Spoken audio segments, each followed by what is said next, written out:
Good morning, good morning, good morning. Hallelujah. Blessed be the name of Jesus Christ, our benevolent King, our loving Father, our God, the author and the perfecter of our faith. Yeah. After the 2 hours, so we may fall in the fall, for Popolo to say 4, ya va pe foilo matawola. Malo ali malanga malo le tawata I matfato toa le tato folonga o lo fene ya e lava ina e sia foi tato ni stemi fa fitauli malu tau le olanga ya o me uma lava ia ya ngai fa tu pole tato fa tu tu le ali amen, praise the Lord. Ya lo mai le foi la mtadia tato por kalama le taao tato talo nga pa ia fio mai yo mato loto afutaina I matou ya matu mai fo ini upu lele yo matou ngutu matou te tapua I mavivi ma fa manui nai le suafa mamalu o Yesu Kristo o ia lava lo matou o lii mo lo matou faola tau sauina I matou le toto le tamai mamoe fa mo le mole ngang pa ia fa uina le tau talanga e maiso I matou le neitao le tala fo le fa longo ale matou ainga o e un fa na mafuta le yaso Nis fo ye mai moa ste murmuriane ia fa pena lava no matou tofu la ngona I le taua o le au nanga o fa ia o ai mai se o lo malo o fa pena no matou iai mo fa le matou tu ia o lo matou tua ma lo matou topu ia so ina I matou o malava mai se o ne foi a wala so inga matou fa ngai ne le toto le mai mamoe fai wina le nei por kalama le manuia ma le fiafia fo iai le vi inga iat oe ono lo suafa Yesu. Amen. Yeah, praise the Lord. Sura tatou pese fai mai. Salvation belongs to our God. O le whaolatanga. Ta saunia Yesu. O ia lava ia na le whaolatanga. O whaolaina I lo wanganga. O tatou wanganga. Amen.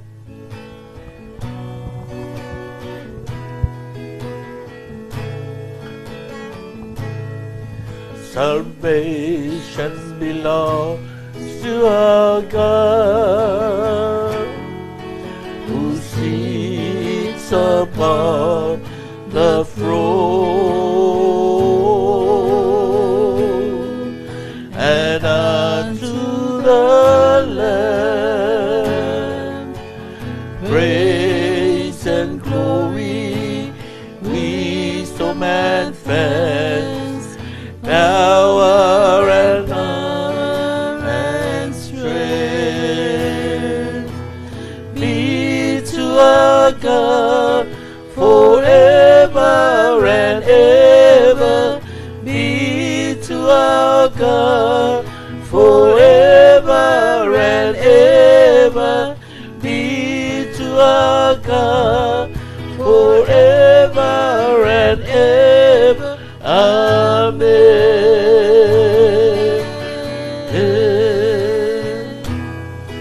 And we the weak shall be strong in purpose and unity, declaring aloud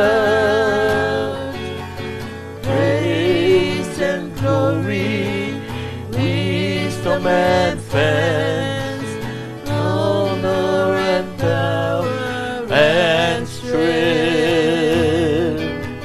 be to our God forever and ever. Be to our God forever and ever. Be to our God forever and ever. Amen. Be to our God. Be to our God forever and ever. Be to our God forever and ever. Be to our God forever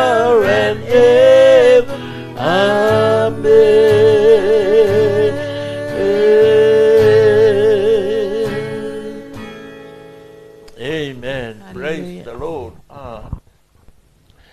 To God be the glory, power, honor, and praises, now and forever. He deserves the glory. He deserves the praises, as he is worthy to be praised. Amen. Te tau ia te ia le viinga, tau ia te ia le whaamanu ma le whanetanga. Wa o ia lava.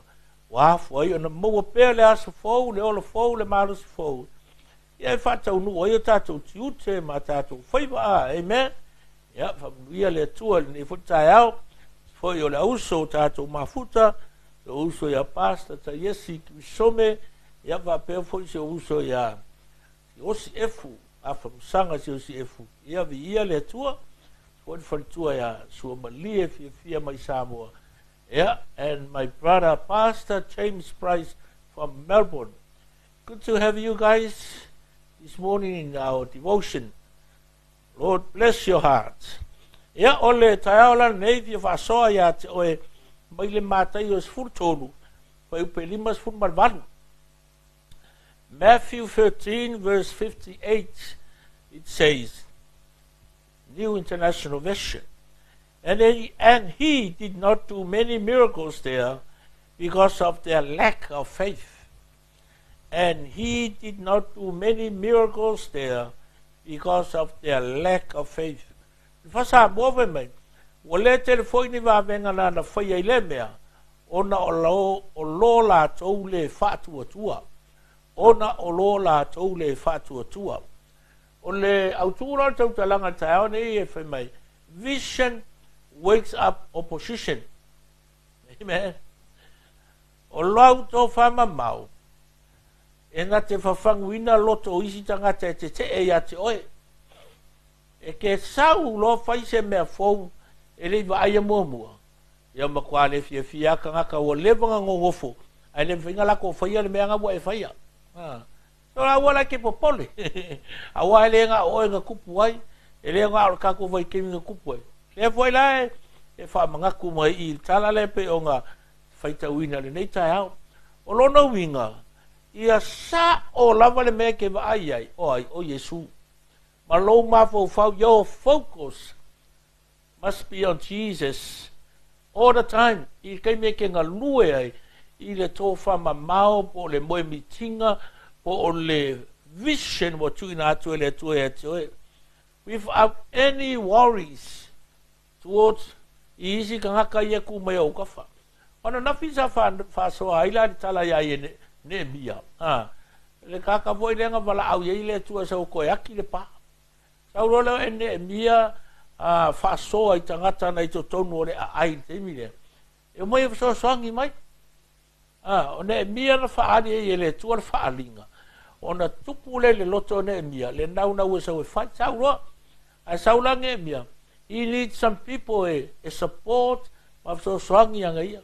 At the same time, o lai o mai tangata so strong yang ia. Ai o mai fo I male au fa fela vei ia o ko via masange palaka mange sembo le alapi. O mai le ona uri nga ka wanga o ska mo ngemia. E la kula le fengia la ko kala kalanga. Makalangoa.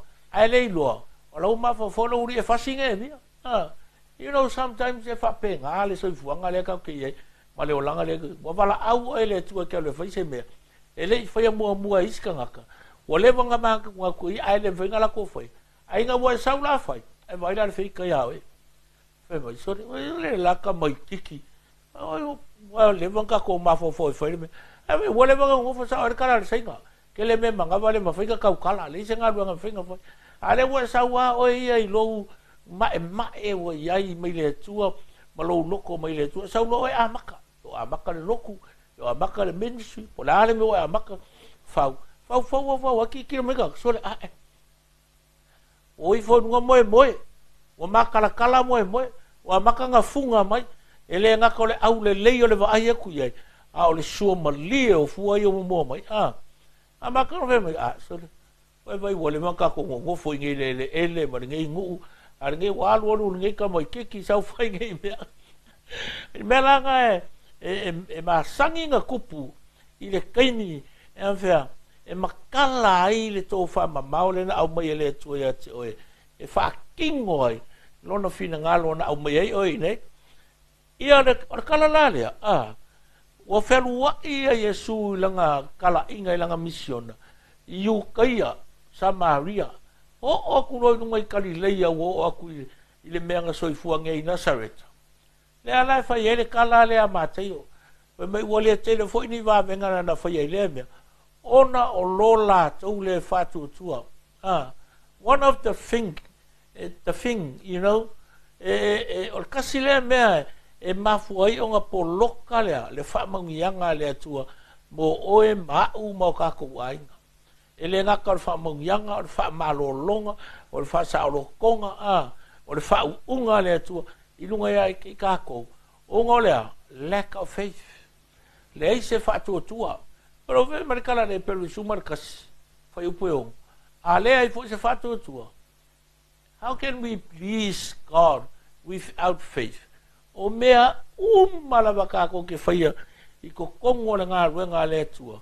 Ia po se mea fo i lo a inga po whekeri ei. E ka kau o ngā whaia i lunga o lea o lo whaatua tua i lea tua. Kusa o le o mea ia ka o mea ke whaia. E ke whaia ma lo kari kongunga fo ngā without God. You can't do anything. Auangi e wha moe lo poto. Auangi e wha moe lo malosi. Auangi e wha moe lo tamau a inga.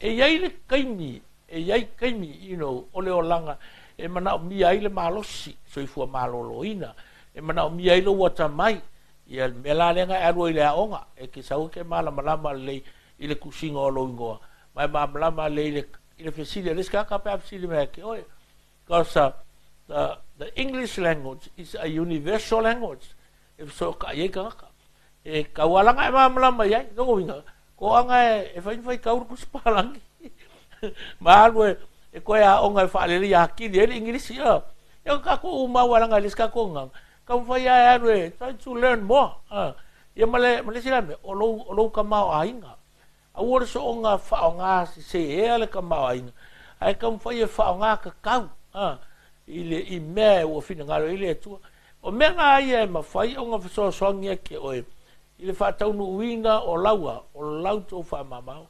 Ai o le akoanga o le aka o le mea. Trust the Lord. E le kai lava lau tupe, lava aulo mau penginga, mau a lio, mau kai mange, e whau o ile ngā rua ngā le atua. Se i vanga nā o lou whātua tua ile ali. God provides everything. O le uinga nā o le ngoa le na na fai ele tala aper amo i le tua ina ua vai a kora la vea ma le mamoi o le la ua le fasia isa ako o le fasia o kia isa ako e o se le kaulang a o ka ofi le tua ia marki kira kunga o la vea ma le mamoi kua ia la kura o mai fai mai lo le ia kala aper e moni lavo o Iova i rai o lo i le meangi o le winga le upu o le tua na te au mai a ia whape ngā foi la re kari kongunga o kako ia whapenga fole mawhawhau kako i mea uma o lea lai whai maile kala a mātaio. Ua le aingi wā venga e kele whai a Yesu i Galileia i ngā wo oku i ngā saleka i le mea ngā soifua ngeai, maola ngeai. O Yesu ngā whanga ula lo pekere ema i lalo i ukaia. Ai aru ngofo nunga i ngā saleka i le mea ngā iei o ngā mākua. Ia ngā eko kisira fia le kala la ngā o maile kusi ngai ngoa. Ai me ori se whanakari māro le avangore fale mai o le ia sesime ia koe o le fale o mangulai mo o le avango e va iso le anga o gika ngaka whapeni malo lako o leiloa o le whaola le o le larolangi o le kupu le o whanga ia anyway whanga o le isu inga ngarure o Yesu la ngofo inga saleka monga makua o le ala o akuru kamri sanga o le mission e Yesu o koe fo ia kuru ngai kariria inga saleka i le aire ngofo mai e ringi wā venga ngā performa inga o ngā o lola tau le whātua tua no winga ola ke ola ke pei ale mera ngai la uri leo le sang palaka ma ko via le ke minga la ko ia nge mi fa le pa ke ingo inga luenga le e feika i mea le mai o le wa e fa penga fo le challenge mo kako a fa pe wo plan se le tu se me le leilo loko e ke alu foi o ke ma fo iska alu fa ka wa a ele fa ko ele no po fa ka unga mo ele fa ele sile ko fa mama no, the thing was planted in your heart by the Spirit of God, so you are responsible to fulfill that. Inga ia fa ka winga mo le vi inga ole tu so ele ai la se me e ke popole i fu iska ka a fai wa e fa so iska ka ai ke e o la ko ai mu musu ai le fia o nga alu le o e fai le me o fa ko waku o ele tu e fai a o ke ma a o ke fefe o me nga lu excuse me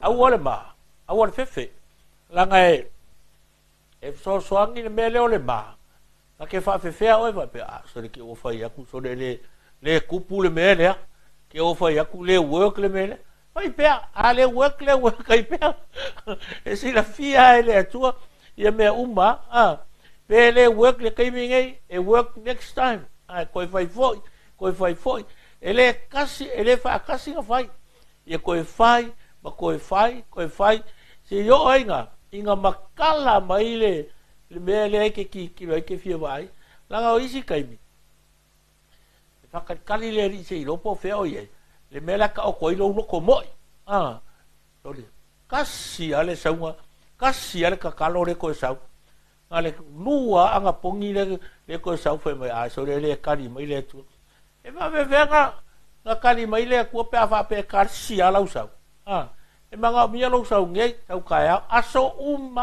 ya e alu ai la kula wala ngale upula fe mai o meu principal so ya malo kui vai awara kasiri kui e vai aku le makala mai ka ko ngai lo kan fai ko le kui keep on knocking knock and keep on knocking ask and keep on asking seek and keep on seeking awara kasiri sa ili so le awara ka ko e fei o le anu mo va pe so le ai ko e alu ko fai awara fiu awara au ka awara pai awara pala ai koe fai se ilonga lava ua makala mai le moe nga e ka nga ilo le ye me mo fai fa ko ele va pela ko ngi le kalo ai fua mai kai au e ila unha luenga e fai e ko vele fui ia malu e vai e ngi ngufe ai lau kalo fo ngale sala ese inga ki ua fai va penga le proceso le sa ilinga o le manguia not one time but many a times e ke alu ke nga lue inga ia mafai o nga fua mai fa penga umala le mea wa vaku le tua le vision wa fa ari le tua i lo loto awai ke popole you know sometimes e mafua o nga le ka ngu me ka ko ke faia ma le ka ngu o nga iske mo ka ko ainga o ka ko wo e o mai fai aku ke ele kupu mo nga me ari ela ki ame fai langa le mo ke lo le leiro kala anga know your history ela ke lo le fe mai e fa fe nga fai o le makua ka ale o langa ka ele se me le fa nga mo o ver kalanga le urio Filipo nga ka ngie mo fai lo fai ak Filipo ya nga ki nata ni sole sa ka o mo wale ri a fe me Filipo fe sa wele sa mai nga sa leka a fe mereka la Filipo sorry o yang anga kin ola se me le kupu mo nga ngu o nga sa leka you know ola mala mai history ele se me le fa penga foi la tato e kai me fai ka wai fa penga ka ko ka ngaka pe ka ko mai fai se me mo le ri o ka ko mai wa wala au le tu e o wa ku ele tu le me ko ro ke me fai ala o ki ki mai ka ko me how can it be how I wonder if he can do that if I fe ka ye fai ma ko lo le yar ka me ki la o le mo ka fa vale ma ko lo le ya le ngari la o le mo ka fe o solo ala wanga luele nganga o le tu ke mingi e ke la ngonga mai le ngai rori e fai anu lo e fai au sea langa e fe mai ka ai le tu fa kasi makako o ai se whaasanga kau mai. O ai la se si ka ngaka e koe kū mai. Wara ka langa whea, a kori aka ngawhai mai a kāwika, sori se wa ia le ka mai kiki la iki, le ka mai kiki laura lango e le kai kai, e le ilo se mea. E whapea ngā whai la le ka la ori o uso kāwika, maka ngaka i o fika fika sa ulong whai a kāwika, sale. Ale vai mā boia ruka mā. Awe whenga e sau, i ke le ilo, e ke le mamlama e ia wa ila e whamaunginga o kalala uringa. Awa e waku ofu kau, wa ia ngā waku e saulo ia kāwika e alue kau ai makuriak. E mai kāwika, so it's too heavy for me. I can't carry. E le whainga ua vea ia, a whea kusau, e whawhewea langa kau e. E mai kāwika, o ke kau le suafa o le ari. Ia lea langa, nga mori mau umaela wanga nga. E o mari keimingi, le foi kako ke karikongu ye, i le upu nga o le suafa o Yehova. O le suafa o Yehova. E kau ke le malo i se suafa makai. Kau ke le malo i le ingoa Samoa. Kako ke le malo i le ingoa Australia. No. The only name we can defeat the devil and overcome empires and conquer empires and kingdoms, it is the name of Jesus Christ. O le suafa o Yesu Keriso. O le suafa le olo iei le mana. O lo o iei le ato toanga o le maro sianga. E mawhai ei, o no tātou konga inga mea uma o le lalolangi. Ia la akura o matei. E ki kilo mai la ka maro kola e. Sole, au wika e ska mai kamikiki. Ngara wala au mai ro. Sole, e ko ke whawalewale o kuri melingi kamikiki. E whawhenga maa kaumaringi kamikiki.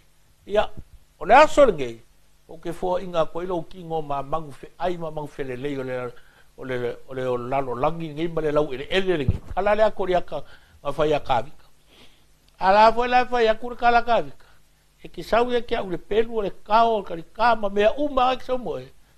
Au ke laku ia ki o le suafa o yo. Mai ka ngai mai la ie. You know, there are times in life, i keimi ngei lau vision wai ai. E iei keimi e koe whaavai vai alawa o e ka ngaka, they're very close to you. E le ngaka o uso o kua whawhinge, o even your parents sometimes. E le whapea lai whea koe, e ke ikalo i o mākua marko ai. Pati iei keimi e whea koe, se ngofo o i ngā. Aue ke koe aru ese mai ngā. Ngai maa ngai alau ngā ruenga ngā, ngai kele kupe mō mai ai. Oi ngai ke maa rosi e. Ai whawhea ngai koe aru i o le la mea, e whaile la loku, e whaile la ministry, ke aru i o e ke laku ngara ko ngā vau e ringa ngaka. Whatever God plants in your heart, go with it. Go for it. E whaakasi le tua ia te oe, pe a whaia ke uskai le tua. Ai ponare whai mai e ke alu marekanga aulo. Ai a whapele o iei le tua, mai maulo kaimi. E pe ala ke ku ia le ea. E le ola ma le whaua, le ngā luenga ma le tō whama mau ingi kupe. Ino e, o kupe so sangi e ki e. Pato o le kala le whata oto, il whata oto e luas fu whaan whai upe konu. House is built by wisdom. E whau e le poto le whale. Without the knowledge from God, you are perished. Kalanga al perfecta Hosea. Hosea whawhai upe ongo. Le ai se poto, whaka ape inga ngu. O le poto la mai le atua, e mawhai inga e loa patches le kupe wa waku ia kiwe. Le ai se poto mai le akua, e alu mau kupe le alia, ma le vai kafe, ma kafe fea, ma kui ka ngaka. Ai wha mau sali e wha autauta. O ngā poku umafoi, e wha akumu inga le akamai, o le whai akure, waka o koe rua whawhai upo e koru whama le lima. O le winga langa, o le vision, o le tō whama mau e a mai e le tua, e le whaalango lango I tangata, e le whaalango lango I le oa ma le tamau a inga malo maros, e whaalango lango o e mau I le tua. Keep on trusting God, have faith in Him, and hold on to your faith, inga ia fulfill the vision. Remember, your vision wakes up opposition. E kei me wheala ma iei ka ngaka, e le manga nga oia ki oe, le fia ia ki oe. Well, even Jesus himself, inga wo mai o ngā mākua sue. Tā whapenga foi kala o ngā mākua. Sole, e rei no wo māwhiu sue, o whengai e. A mai Yesu. e luke leilo e ka kaunga o iai o le whale o lo ka maa. Le pisi ngisi lo ka maa. Lenga o so e whai. Ia e nga kama masero loto o Maria ma Josefa. Patinga popole o la loko whapeo o whale kongu po le ilo ma lea. You know, e kai mi whape ngai o kako ainga, kako close friends, even our siblings. E lako ke whawaiwaia kako i le mewa au maia le tua. But a state polo i le mewa au maia le li i tono loloto. Au oi ke koe popole. O fiu la waringa ka wanga nge mia kam tau nano ka ko ka karu mai nge mia le yo ke le ala ele ven ku wala luenga ngi o le polo ke kilo ma kwa ke le ya e le o fa ka ni e fa is ka usanga ga o le lua ma singa le wo sa e fa le polo ke sa le 52 days and the project finished, completed, and everything is done. Il kai mina sa nge mi ai ngalu la nge mi ka ngo ma lo rira e fa se la urira ska mo nge mi yo e vai la ye le ka uole me o lo mau ki ngo when you are sure enough o le mele o tu lo to me le tu e ke le popole le opposition e ke alua o ia e fa ka u ma fai ele amen e va pengara le challenge mo ta to ne tai au ia le me o tu atu le tu e te oe ia e tau ma fai lo e fai. You know, my last thoughts to you this morning says people who change the world have declared independence from other people's false expectation. Do you believe it? If you believe it, say amen. People who change the world have declared independence from other people's false expectation. O tangata na suia le lang. O tangata ia na mawhai on sāwari ese matautino i le ola tuto o tasi e au noa marwha langolango fua i le mālosi o isi e maua ise manuia. Aua ke ola whaalango lango, aua ke ola kaumulimuli, a ia sekila wai your focus to God. Pe ona whai maile tala le e peru suma lua whai upo e lua. Ia tau la i la wai. Look up to God. He is the author and the perfecter of our faith. Today, ne yaso, whena wa alu tenga lue ai, o le alau wa ai, o le alau loto i lau ainga, i lau au nanga, o whea lava tenga lue ai. Look up to God. Don't worry about the opposition. Just try your best to fulfill your vision from God in order to fulfill your purpose. Inga ia vi ia le sua fole. Ia whamanuia le tua nei tai au tatu ainga. Ia whapena fo e ona mau alo malos. E le ngata le malos i le tino. A le malos i whale nganga. I lo loto malo mafo fau. Ina ia whataunu ina. Me le leiwa au maia le tua mo tatou. E vi ia ilo na suafa. Thank you, Lord. We bless the name of Jesus. We give you glory, power, and honor, praises for your faithfulness, for your righteousness, your grace and your mercy, your guidance and your leadings upon us. Ia vi ia le suafa o Yesu Kristo. Maftai mo lo wangale lei, lau fasino manga, lau taitainga. Maftai tire lau tama. Ia whamanu ia foi. Ia uso mo lo ainga o ewa mato mafuta le rita au nis foi. Ato te mai moina nei tala talanga. Ia whatupu ina lava. Ia le nganga fia ma le nau nau. E whatino le mea e tuina i o lato loto. Ina ia vi ia ai lau suafa. O tele ni nganga e manu malo ina mo o e malo malo. Ia whamanuia i o ngā lulua ne yaso. Tā penanga o ne yaso ma lato ngā luenga. Ia i ulava i le manuia le fia ma le saanga le mu. Po i le vi inga ia te oelo mātou wali Yesu. Amen. Praise the Lord.